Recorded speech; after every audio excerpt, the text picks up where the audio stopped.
A Torá e os mandamentos de Deus ainda são relevantes em nossos dias? Cristãos mundo afora têm sido despertados para as raízes da nossa fé.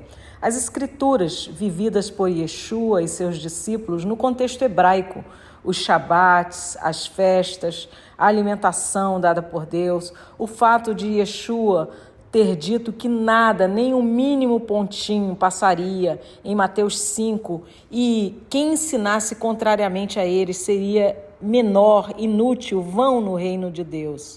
Com esse despertamento e aproximação das Escrituras, a única Bíblia que Yeshua e os seus discípulos e apóstolos, incluindo Paulo, tinham, que era o que se chama por alguns de Antigo Testamento, surgem muitas objeções, e uma dessas objeções é o versículo em Tiago 2,10, sobre o qual nós passaremos a falar.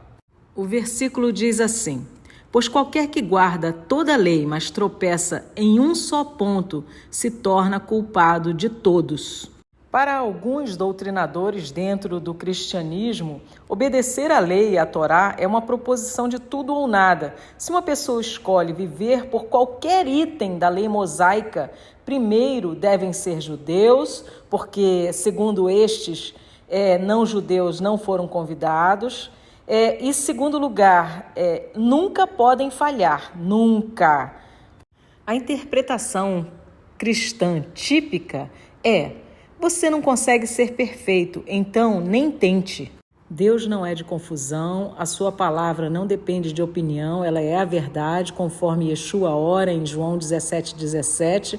Então vamos lá. Vamos aplicar esse mesmo raciocínio aos versículos que seguem. Tiago 2:11. Vamos ver o que diz. Porquanto aquele que disse não adulterarás, também ordenou não matarás.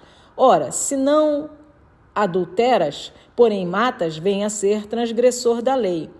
Falai de tal maneira e de tal maneira procedei, como aqueles que hão de ser julgados pela lei da liberdade, porque o juízo é sem misericórdia para com aquele que não usou de misericórdia.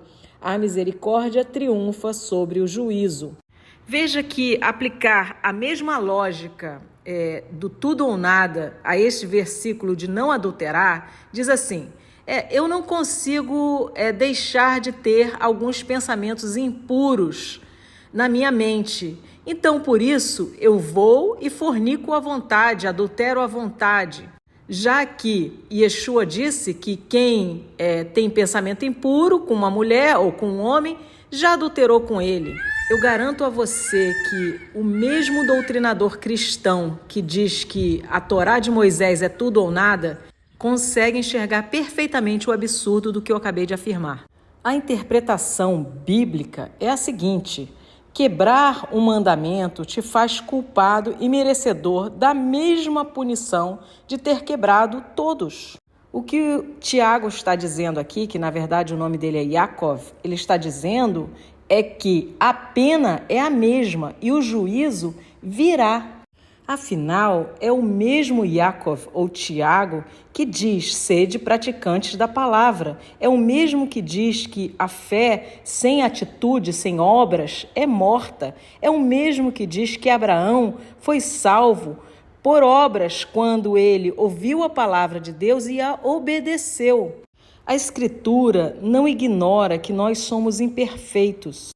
Veja, em 1 João 1,8 diz que quem diz que não tem pecado é mentiroso. Em 1 João 2, de 1 a 4, aconselha-nos a não pecar. Em 1 João 3,4, nós temos pecado definido como a transgressão da lei, a transgressão da Torá. Todas estas passagens advertem ou aconselham a obediência aos mandamentos. Ainda que não sejamos perfeitos, precisamos buscar, obedecer, fazer o nosso melhor.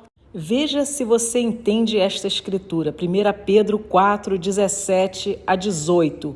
Porque a ocasião de começar o juízo pela casa de Deus é chegada. Ora, se primeiro vem por nós, qual será o fim daqueles que não obedecem ao Evangelho de Deus? E se é com dificuldade que o justo é salvo, onde vai comparecer o ímpio? Sim, o pecador. E para aqueles que gostariam de acreditar que o Novo Testamento e Yeshua neste é puro amor e amor hollywoodiano e não bíblico, leia Apocalipse 6,16, que diz assim: disseram aos montes e aos rochedos, caí sobre nós, e esconde-nos da face daquele que se assenta no trono e da ira do Cordeiro. O dia do Senhor, o dia de Yahua, é um dia de julgamento.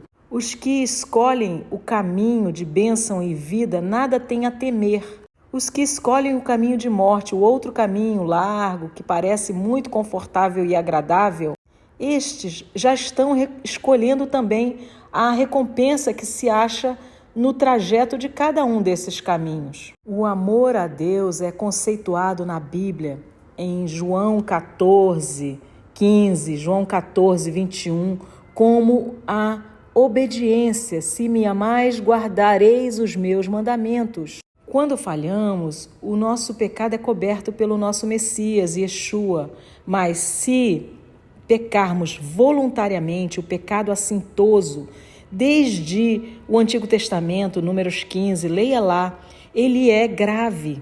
E isso é o que está explicado em Hebreus 10:26. Ouça. Porque se vivermos deliberadamente em pecado, depois de termos recebido o pleno conhecimento da verdade, que é a palavra, já não resta sacrifício pelos pecados. 27. Pelo contrário, certa expectação horrível de juízo e fogo vingador, prestes a consumir os adversários.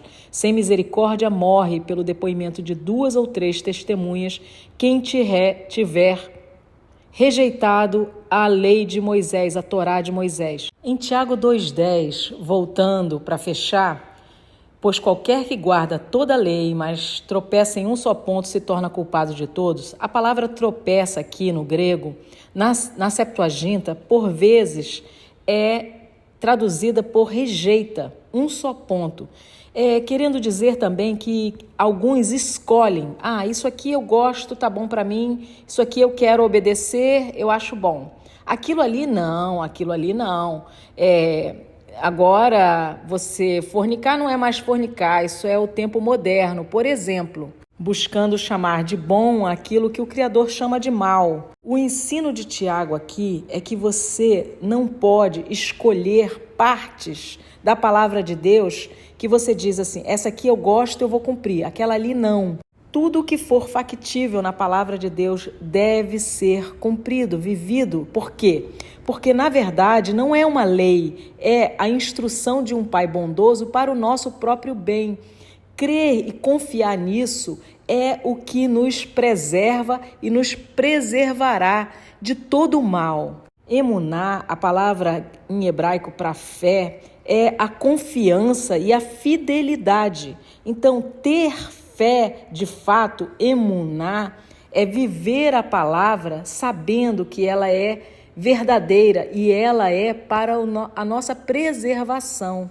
A lei perfeita da liberdade que Tiago fala nos versículos seguintes é justamente a própria Torá. Por quê? Porque ela não nos quer escravizado a nenhuma das nossas concupiscências.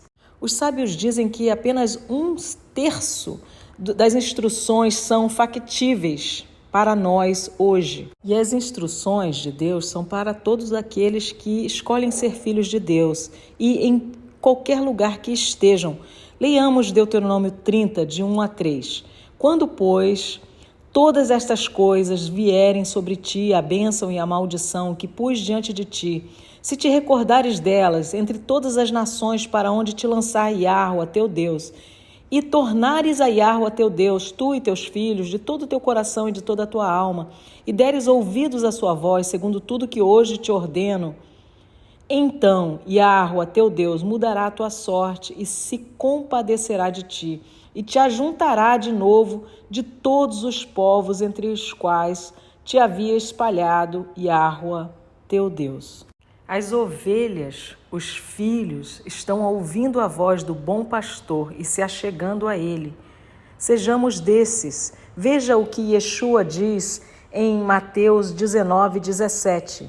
Respondeu Yeshua, por que me perguntas acerca do que é bom? Bom só existe um. Se queres, porém, entrar na vida, guarda os mandamentos. Veja, este é o conselho de Yeshua. E quais mandamentos ele estava se referindo? Aos mesmos que aquele jovem já conhecia. Nós não temos uma lista de outros mandamentos. Não erremos.